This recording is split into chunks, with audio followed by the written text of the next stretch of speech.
Hi, I'm Kathy Wagner, Director of Horticulture for Baltimore Country Club.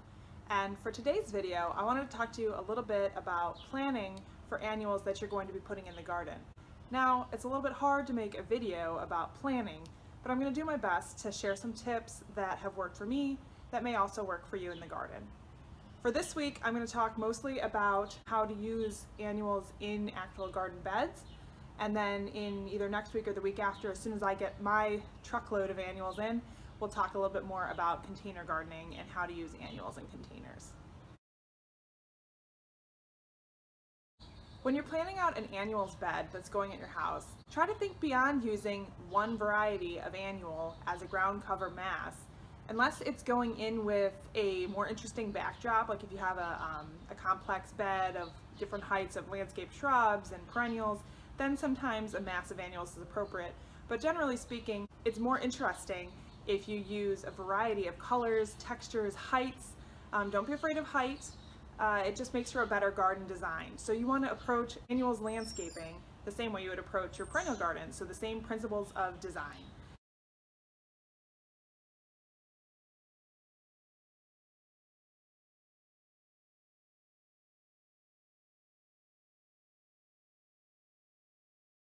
Instead of one long mass planting of one type of annual, why don't you try a repeating pattern that uses varying heights and textures or contrasting colors?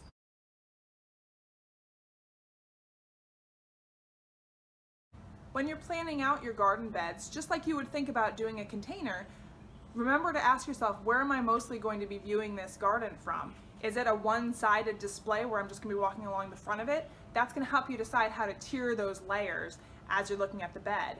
If it's something you're going to be walking all around or it's viewed from multiple sides, then you want to have some layers of height in the middle with tiered out lowered layers in the front and on all sides. Don't forget about foliage. It's really important to incorporate some foliage into your planting beds because they really are the strong supporting players in the garden. So maybe there are periods where the floral display isn't as strong as it could be, and those foliage plants really carry the garden through and have a really bold impact.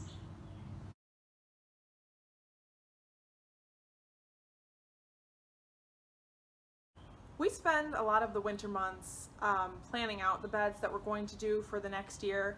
I can show you some of the designs that we've come up with and what I use as like a playbook when I go to install the annuals later in the season.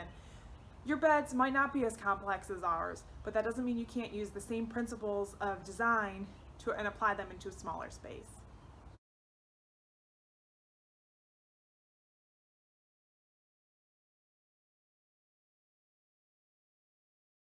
Make sure that when you're planning out your beds, you're planning for the ultimate size of the plant. It can be tempting to put things right on top of each other, but you want to be smart about it. You want to get your money's worth out of each annual, let it grow to the space that it requires. You don't want to buy more than you need, but at the same time, you don't want to end up with this dotty landscape because you didn't put enough plants in. Most typically, I would say people underestimate how many annuals they're going to need to fill a space the way that they really want to.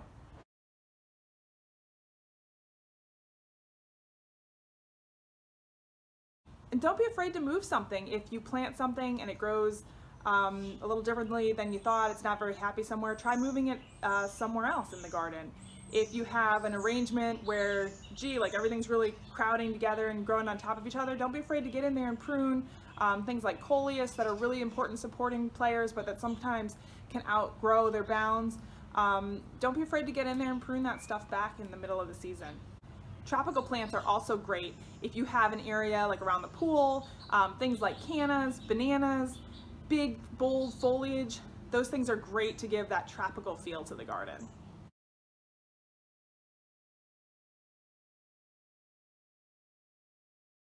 If you're putting in new perennial beds or landscaping, make sure you leave a couple of pockets that are going to be reserved for annuals every year. So if I put in a big new perennial garden, I might leave an empty space that I know every year I'm going to put some annuals in that space, because the annuals are what's going to really get you through summer till fall with that long season color interest that you just don't get out of perennials.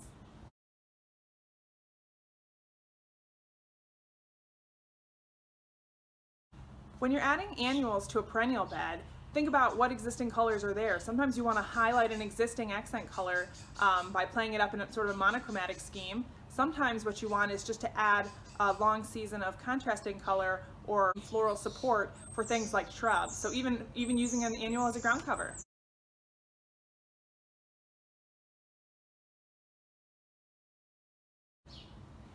Even if you have a pollinator garden, something full of perennials, native plants, leave a couple pockets for annuals. Things like zinnias, pentas, salvia, lantana. These are all great nectar-rich sources for all those beneficial insects, butterflies. We think of it like the chocolate cake. It attracts the attracts the insects into your garden and keeps them there. And it goes all season long. So in those gaps where some of your perennials aren't overlapping, you don't have something flowering, the annuals will hold it all together, and it's just something else that's pretty to look at.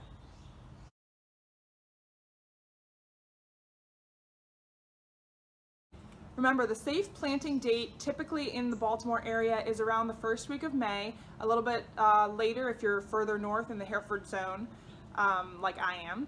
But generally speaking, right around the first week of May, you can start checking that 10-day forecast, make sure there's no frost on the horizon, and then you can start thinking about putting those annuals in and getting your season off and running. Don't forget about adding some pops of container color, which we will talk about in one of the upcoming videos.